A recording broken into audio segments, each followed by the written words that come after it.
wasit pasti menilai bahwa bola bagian tepi dari bola itu mungkin masih menempel di garis atau bahkan masih di atas garis. Memang terlihat bagian bawah bola itu sudah keluar dari garis gawang. Air sampai luar benua.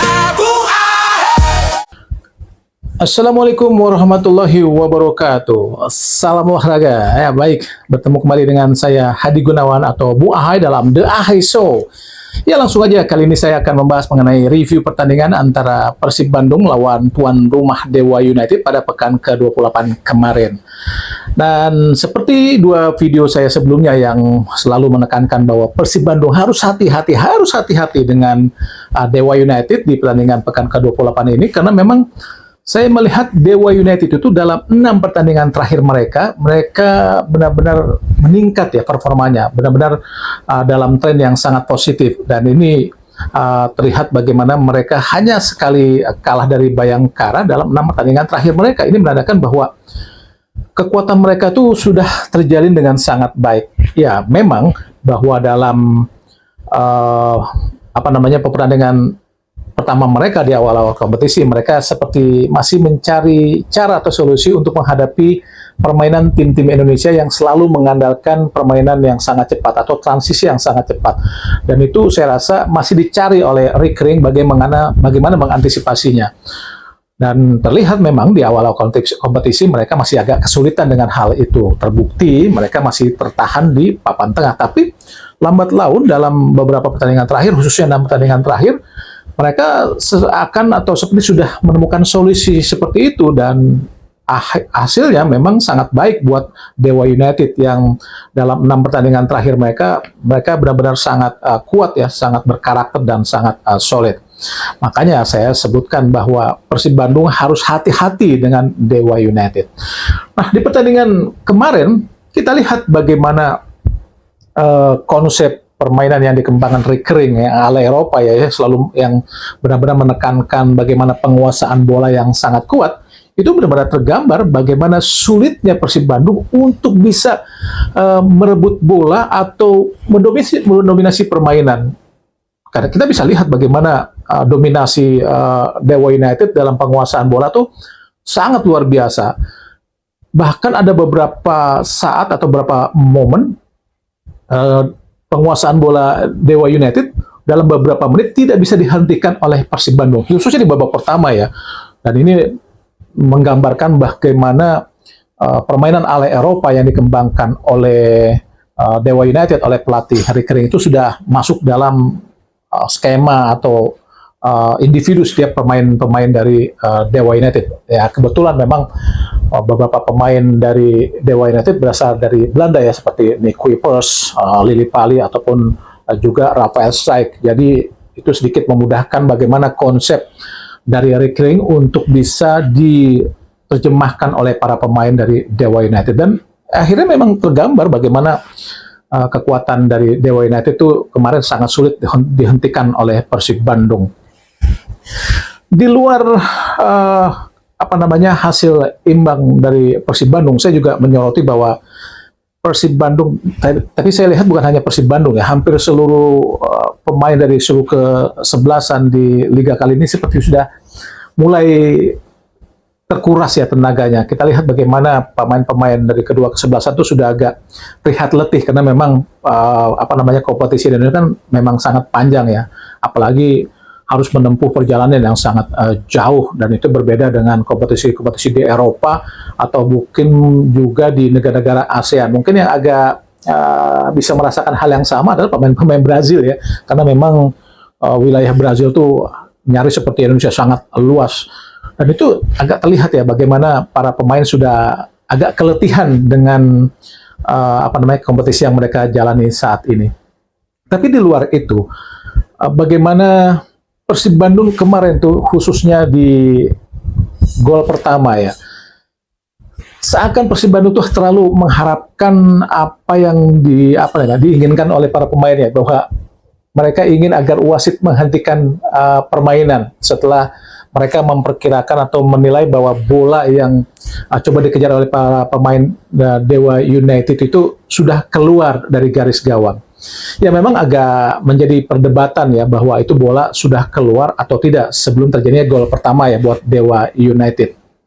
Jadi menurut saya wasit pasti menilai bahwa bola bagian tepi dari bola itu mungkin masih menempel di garis atau bahkan masih di atas garis. Memang terlihat bagian bawah bola itu sudah keluar dari garis gawang. Itu kan bagian bawah bola, tapi bagian tepi lapangan atau tepi bola yang berada di menempel dengan garis lapangan itu bisa saja masih menempel atau masih di atas garis. Nah, dari sini sebetulnya kita masih membutuhkan namanya teknologi goal line atau garis gawang. Kita belum melihat ya di teknologi VAR yang ada di kompetisi kali ini. VAR kali ini masih garis offside ataupun video review tentang kejadian-kejadian yang harus dilihat oleh wasit. Tapi bagaimana teknologi goal line belum kita saksikan diterapkan di kompetisi Indonesia, khususnya goal line ya, kita sangat penting. Dan kalau ada goal line dan ditampilkan di televisi kan mungkin semua akan melihat bagaimana apakah bola itu sudah keluar seluruhnya atau masih menempel atau masih di atas garis gawang, khususnya tepi bola yang berada dekat dengan garis gawangnya. Nah ini menurut saya perdebatan yang terjadi karena hal itu. Jadi menurut saya wasit pasti berkesimpulan tepi bola masih menempel atau di atas garis gawang. Bagian bawah bola mungkin masih mungkin sudah keluar lapangan, tapi belum tentu juga dengan garis tepi bola yang dekat dengan garis gawang. Itu yang mungkin saya perkirakan apa yang didiskusikan oleh para wasit sehingga mensahkan gol pertama dari Dewa United. Tapi di luar itu, kembali saya tekankan, pemain Persib terlalu mengharapkan wasit untuk meniup peluit. Dia mengharapkan bahwa wasit akan melakukan apa yang diinginkan oleh pemain Persib. Nah ini sebetulnya mental seperti ini tidak boleh terjadi. Nah itu dilakukan oleh pemain-pemain Persib. Saya lihat pemain belakang Persib itu agak lengah untuk menjaga para pemain Dewa United setelah kejadian bola yang dianggap mereka itu keluar. Nah, ini tidak boleh terjadi dalam sepak bola modern, apalagi yang sudah diterapkan bola dengan teknologi VAR. Hal-hal seperti ini tidak boleh dilakukan oleh Persib Bandung. Ya memang masih menjadi perdebatan, tapi sekali lagi hal itu tidak boleh dilakukan oleh Persib Bandung. Nah kedua, Teja Paku Alam. Teja Paku Alam saya lihat agak mundur ya. Seharusnya dengan posisi atau formasi pemain-pemain bertahan yang sudah agak maju, dia harusnya berusaha memotong atau menjaga menyergap bola. Tapi terlihat bagaimana Teja Paku Alam malah mundur. Nah ini membuat Alex Martin dengan leluasa menyeploskan bola ke gawang Teja Paku Alam. Nah, kalau kedua, ini juga menjadi perdebatan, banyak orang atau ya banyak yang menilai bahwa itu handsball. Ya, bisa juga handsball, tapi bisa juga tidak. Kalau menurut law of the game nomor 12 dari FIFA mengenai handball, bola itu bisa handball jika tangan dari Alex Martin itu tidak natural. Jadi setelah menyentuh bagian tubuh dirinya sendiri dan dia berusaha menggapai bola, itu mungkin handball. Tapi jika bola mengenai tubuhnya dan mengenai tangannya, tapi pergerakan tangannya adalah alami atau natural, itu bisa dibilang bukan sebuah pelanggaran atau bukan sebuah handball. Jadi wasit sekali lagi saya nilai mungkin atau bisa jadi berpendapat bahwa tangan dari Alex Martin bersikap natural atau bergerak natural, tidak berusaha menggapai bola. Jadi kena bola dari kaki ke tangan Alex Martin itu tidak sengaja. Jadi wasit membiarkan permainan itu terus berjalan dan akhirnya tercipta gol. Sekali lagi di luar kontroversi atau perdebatan hal seperti itu, pemain-pemain Persib Bandung seharusnya tidak boleh melakukan atau sikap seakan-akan mengharapkan wasit untuk meniup peluit. Dan sekali lagi tidak boleh terjadi, apalagi dalam era teknologi VAR yang dimana permainan akan terus dibiarkan berjalan sampai terjadi akhir dari sebuah permainan sampai bola itu mati, baru wasit nanti akan mulai dari VAR. Nah ini sebetulnya tidak boleh dilakukan oleh para pemain Persib Bandung. Saya lihat agak lengah ya, agak sedikit lengah setelah Alex Martin seakan terlihat terkena tangannya. Jadi seakan-akan para pemain Persib Bandung itu mengharapkan wasit untuk meniup peluit.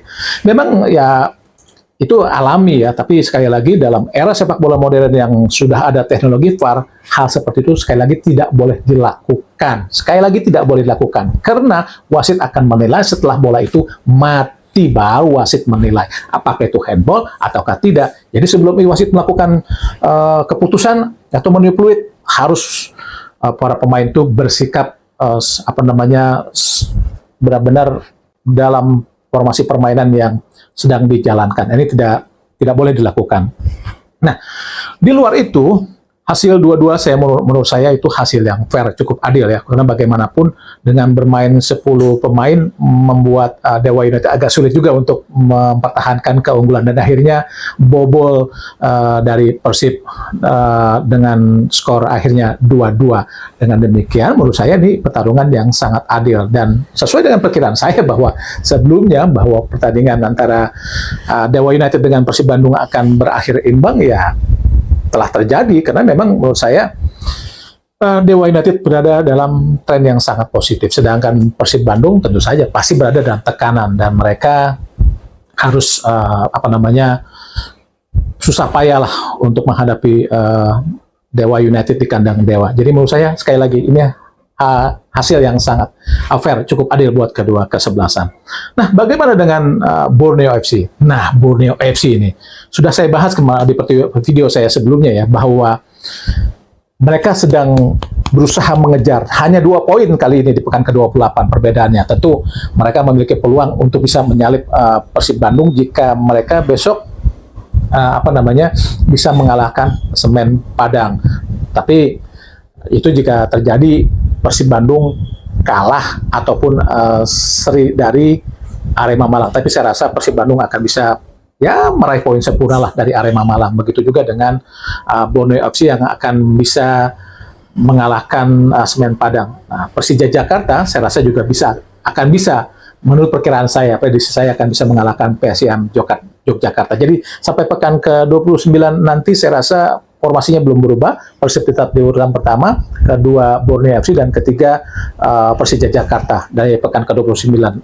Tapi catatan saya buat Borneo FC, apakah mereka akan mampu untuk menyalip Persib Bandung? Sebetulnya mereka memiliki model yang cukup, potensi yang cukup untuk bisa meraih gelar juara. Tapi sekali lagi, seperti pengalaman-pengalaman sebelumnya, mereka selalu tergelincir di akhir-akhir kompetisi. Nah, apakah mereka cukup kuat daya tahan mereka untuk bisa mempertahankan gelar juara? Ya, kita masih menantikan. Demikian ulasan saya, Hadi Gunawan, dari ulasan tentang pekan ke-28 Liga Indonesia musim ini. Kita akan akhiri pertemuan ini atau bahasan ini. Saya ucapkan terima kasih. Wassalamualaikum warahmatullahi wabarakatuh, dan salam olahraga.